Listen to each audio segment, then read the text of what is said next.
السلام علیکم ورحمۃ اللہ وبرکاتہ۔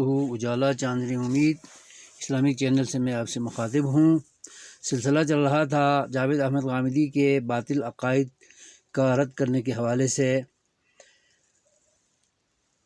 سورہ نساء آیت نمبر 150-151 میں پہلے اللہ نے ان تمام کافروں، غیر مسلموں، یہود و نصارہ اور بت مت، ہندو مت کے پیروکاروں کے علاوہ ان تمام انسانوں کو پیور اور حقیقی منکرین اسلام ڈکلیئر اور ثابت کیا ہے، جن میں 4 منفی کردار پائے جاتے ہیں یا ان میں سے کوئی ایک۔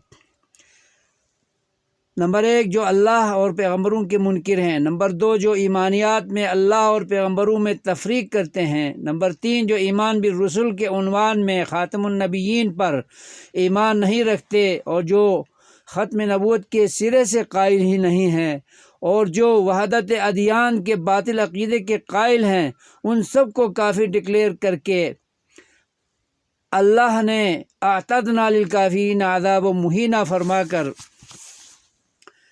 جاوید احمد غامدی کے انکار دوزخ کے باطل عقیدے کا واشگاف رد کیا ہے کہ ہم نے دوزخ میں ذلت آمیز عذاب و عقاب، سزائیں، سختیاں، صعوبتیں، عقوبتیں پہلے سے تیار کر رکھا ہے۔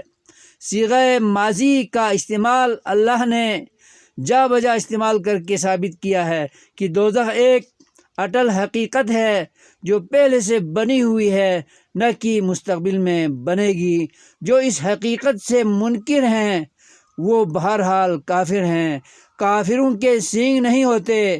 جو اسلام کے کسی بھی حقیقت کو نہ مانیں اور اس کا انکار کریں اور اسے تسلیم نہ کریں بلکہ مخالفت کریں اور ان میں اپنی نامعقول عقل چلائیں، تو وہ بہرحال کافر ہی کہلائیں گے، نہ کہ مسلم، اگرچہ وہ اپنے آپ کو مسلمان کہلاتے ہوں۔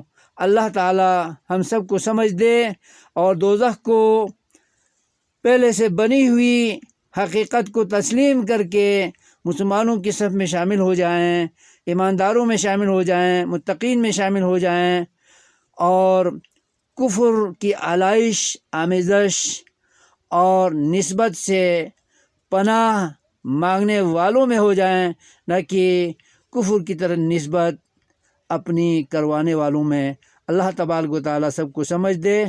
اور اس ویڈیو کو سننے کے بعد جو لوگ جاوید احمد غامدی اور ان کے ہم نواؤں کے نرغے میں پھنسے ہوئے ہیں، ان سے اپنا رشتہ توڑ لیں اور ان کے دروس، مقالات اور بیانات سننے سے گریز کریں، ورنہ جنت میں جانے کے بجائے دوزخ کی طرف اپنے آپ کو دھکیل رہے ہوں گے۔